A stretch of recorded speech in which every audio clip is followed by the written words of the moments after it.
What's up guys, Calvin from Agrin Vertical Performance, back with another video. This is episode 4 in my Road to 40 Inch Vert series. Road to D1, day 138.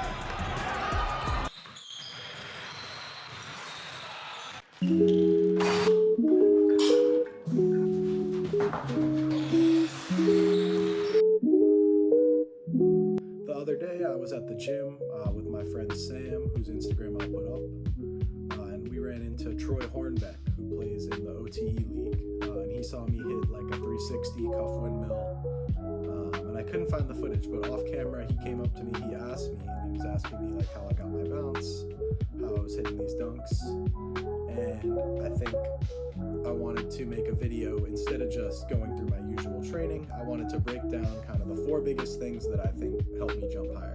Not magic drills, not shortcuts, but just real things that I think really genuinely helped me.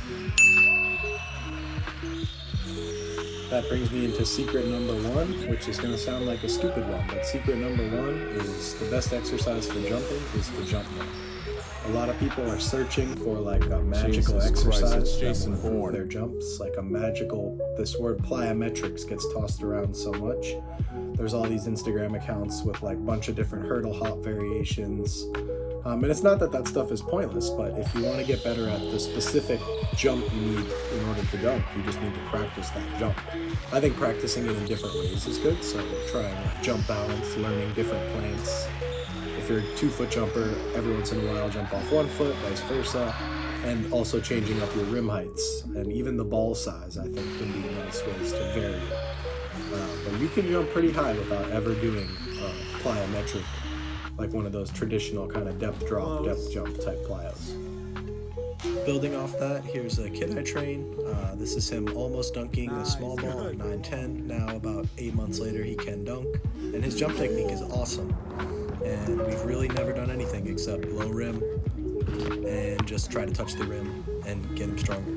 That leads me into tip number 2, which are the 2 most important parts of any dunk session, especially when you're starting out, and that's lower rims and some friends. I think those 2 things in the past year and a half have been really instrumental for me. All my best dunks, my favorite sessions have been on like 9'8", 9'9" with friends. And so you'll see none of these dunks in this multiple minute kind of clip that I'm showing. None of them are on 10, varying rims from like 9 feet to 9'10". Got some dunks from Dunk Camp here. But definitely lower rims and friends helps a ton. Alright, now tip number 3 is that hand speed matters. You're going to see a couple dunks here that look like a dunk, but I really just squeak it in over the rim. This is not the best windmill, but once again, in real time, it looks like a dunk. I think the best example of this is Dylan Haugen's hide and seek. He has a high vert, but this is like an incredibly technical dunk, but it's almost all hand speed. You don't actually need to touch that high, maybe like 10, 11 feet to do that dunk. So in the past year, I've started to work on hand speed, just in the same way that I was saying to get better at, let's say, dunking off the dribble, you need to work on the skill of dunking off the dribble. I'm trying to work on East Bay, behind the back, things like that. I couldn't even behind the back on 8 feet that dunk camp. So you need to work on the skill of the hand speed for that. And I think that goes hand in hand with full range of motion, upper body training. It doesn't have to be that complex. I think most of your fast upper body stuff can come from dunking, come from hand speed, but just get strong, control your weights through a full range of motion.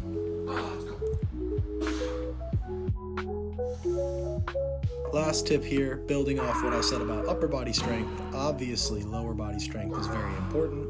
I think people overthink the ways that you get there. Find some exercises you like, do them until you kind of exhaust the initial gains, and then switch it up, come back to those. If there's something you love, like I really love power clean, then it's okay to keep that in. But just some version of a hinge, some version of a squat, calf raise, some hamstring accessories. Every once in a while at the gym, someone will ask me if I do knees over toes training, and it's so hard not to laugh at stuff like that. Like that's what people think who spend a fair amount of time on the internet. Like this was a good basketball player who asked me that. Just about getting stronger in normal ways. I think one thing that knees over toes does well is that they full range of motion deep squat. So And then on top of that, just remember, still got to be jumping, still got to be sprinting, because we're not power lifters. All right, thanks for watching.